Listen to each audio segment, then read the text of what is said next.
اچھا مگر رانا صاحب 2020 میں پاکستان نے جو ہے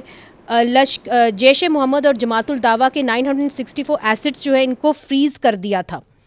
اب مریدکے کے اندر بھی آپ لوگ ایک طرح سے آپ نے ایک حکومت کا جو ہے وہ ایک وہاں پہ کمپاؤنڈ بنا دیا تھا, تو کیا حکومت اس کی مانیٹرنگ کر رہی تھی کہ جی یہاں پہ ایسا کوئی, چونکہ خود ہم نے اس کے اوپر کلیمپ ڈاؤن کیا ہے, تو کیا حکومت اس کی مانیٹرنگ کر رہی تھی کہ یہاں پہ کوئی غیر قانونی کام نہ ہو رہا ہو؟ جی مانیٹرنگ نہیں, حکومت نے اس چیز کو انشور کیا ہے کہ کوئی کسی قسم کی ایکٹیویٹی جو ہے وہ پاکستان میں نہ ہو.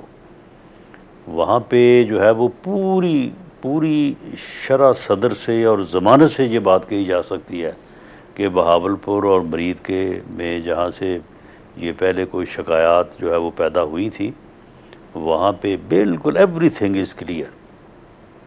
کوئی وہاں پہ ایسی چیز نہیں ہے. جی مگر پاکستان نے چونکہ فیٹف کے اندر بھی اور بھی پاکستان نے جو پابندیاں بھی لگائیں وہ یقیناً انہوں نے جیش محمد اور جماعت الدعوہ کے اوپر لگائیں, تو وہ کس بیسس کے اوپر پاکستان نے لگائی ہیں؟ دیکھیں اس میں آپ کے علم میں ہے کہ ایک زمانے میں جو ہے وہ افغانستان میں جو ہے وہ کچھ ایسے حالات تھے کہ پوری دنیا, نیٹو, امریکہ سب نے جو ہے وہ وہاں پہ جو ہے وہ ایک سپر پاور کو, جو اس وقت کے حالات کے مطابق ایک جہرے پاور تھی اور وہ پاکستان کی جو ہے وہ سرحدوں پہ, بارڈرز پہ آن پہنچی تھی, تو اس کے خلاف لڑنے کے لیے کچھ لوگوں کو جو ہے وہ الاؤ کیا, کچھ لوگوں کو اس کام میں جو ہے وہ جس کو مجاہدین کے نام سے بھی یاد کیا جاتا ہے, تو وہ جو ہے وہ بعد میں جب انہی لوگوں سے جو ہے وہ شکایات سامنے آئیں تو اس کے بعد جو ہے وہ اس کا پوری جو ہے وہ سختی سے اس کا جو ہے وہ تدارک کیا گیا. اسی طرح سے دیکھیں کشمیر جو ہے, کشمیر میں جب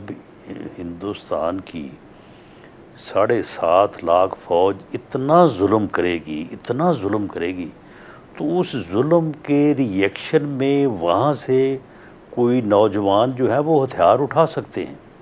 اب اس کا الزام جو ہے وہ پاکستان پہ لگایا جائے یا اسے جو ہے وہ ہمارے دین اسلام سے جو ہے وہ اس کو جو ہے وہ تنقید دی جائے, یہ غلط ہے. بھئی اپنا ظلم روکو وہاں پہ. جب تم ظلم کرو گے ہتھے بے قصور لوگوں کے اوپر, تو ان میں سے پھر کوئی وانی پیدا ہو جائے تو پھر اس میں پاکستان کا کیا قصور ہے؟ مگر یہ جو آپ نے اس میں اسلام کا کیا قصور ہے؟ ہندوستان کو یہ بات سمجھنی چاہیے. جی اب وہاں پہ جو انہوں نے یہ پچھلے 15 دن میں وہاں پہ جو ظلم کیا ہے اس کی تو مثال نہیں ملتی پچھلے 70 سالوں میں. تو آپ مجھے بتائیں کہ اس ظلم کے نتیجے میں اگر وہاں پہ کوئی جو ہے وہ بغاوت کرتا ہے یا کوئی وہاں